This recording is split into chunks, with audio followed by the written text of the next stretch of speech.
warahmatullahi wabarakatuh.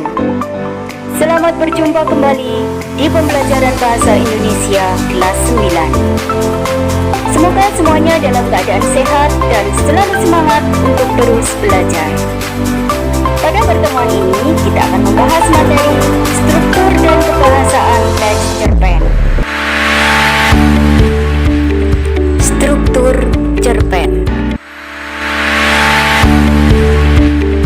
Struktur cerpen pada dasarnya merupakan tahapan yang membentuk cerita secara utuh dari awal sampai akhir.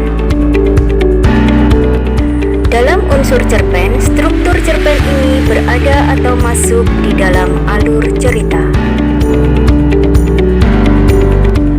Struktur cerpen meliputi abstraksi, orientasi, komplikasi, evaluasi, resolusi, dan terakhir adalah koda. Struktur cerpen yang pertama adalah abstraksi. Abstraksi merupakan bagian awal cerpen yang berisi ringkasan cerita. Abstraksi bersifat opsional, artinya boleh ada, boleh tidak ada. Struktur yang kedua adalah orientasi. Pada bagian ini, pengarang memperkenalkan latar cerita, tokoh-tokoh cerita, dan sebagian konflik yang dialami tokoh atau pelaku. Struktur berikutnya adalah komplikasi. Struktur cerpen pada bagian ini menguraikan tentang konflik atau permasalahan yang dialami para tokoh hingga mencapai puncak konflik atau disebut klimaks. Setelah komplikasi, struktur berikutnya adalah evaluasi.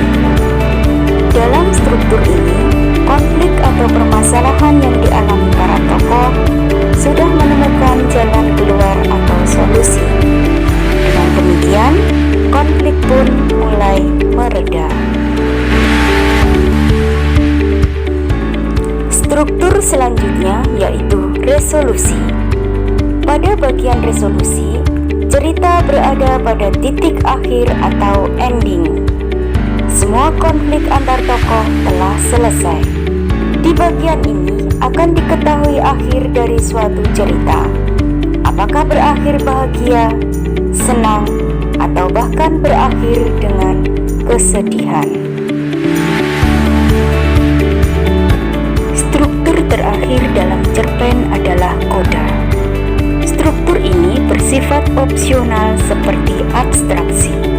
Boleh ada, boleh tidak ada. Koda berisi ulasan simpulan atau pesan pengarang pada pembaca atau pendengar cerpen. Selanjutnya, kita bahas tentang unsur kebahasaan cerpen. Materi unsur kebahasaan cerpen membahas tentang ciri-ciri penggunaan kaidah kebahasaan yang ada di dalam cerpen. Kaidah kebahasaan dalam cerpen yang sering ditemukan adalah kata sifat, kata keterangan, kalimat langsung dan tidak langsung, gaya bahasa atau majas, dan bahasa tidak baku. Kata sifat. Kata sifat sering digunakan dalam membangun dan menghidupkan cerita. Tokoh atau pelaku digambarkan atau dideskripsikan watak dan ciri fisiknya dengan jenis kata sifat ini. Misalnya, badannya tinggi besar, wajahnya cantik, anak yang rajin, dan sebagainya. Ciri kebahasaan berikutnya adalah kata keterangan. Kata keterangan berfungsi untuk mendeskripsikan latar, baik itu latar tempat atau latar waktu.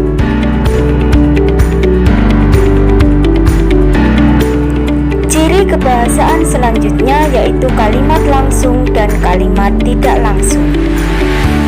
Cerpen dibangun dengan penulisan cerita menggunakan kalimat langsung dan kalimat tidak langsung. Kalimat langsung digunakan untuk menulis dialog atau percakapan antar tokoh. Agar cerita tidak monoton dan membosankan, maka penulisan dialog sangat berperan penting dalam membangun suatu cerita. Ciri kebahasaan lain yang ditemukan di dalam cerpen adalah gaya bahasa atau majas. Untuk lebih menarik dan memperindah cerita, cerpen juga menggunakan beberapa gaya bahasa atau majas. Majas yang sering ditulis adalah majas perbandingan seperti personifikasi, perumpamaan, metafora, dan sebagainya. Ada pula jenis majas lain yang digunakan seperti gaya hiperbola, metonimia, atau majas ironi.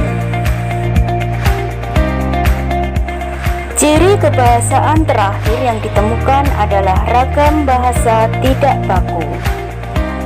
Cerpen merupakan cerita fiktif, namun alurnya merupakan kisahan berdasarkan kejadian atau peristiwa dalam kehidupan sehari-hari. Oleh karena itu, ragam bahasa yang digunakan adalah ragam bahasa tidak baku. Bahkan dialek daerah pun sering muncul dalam sebuah cerpen.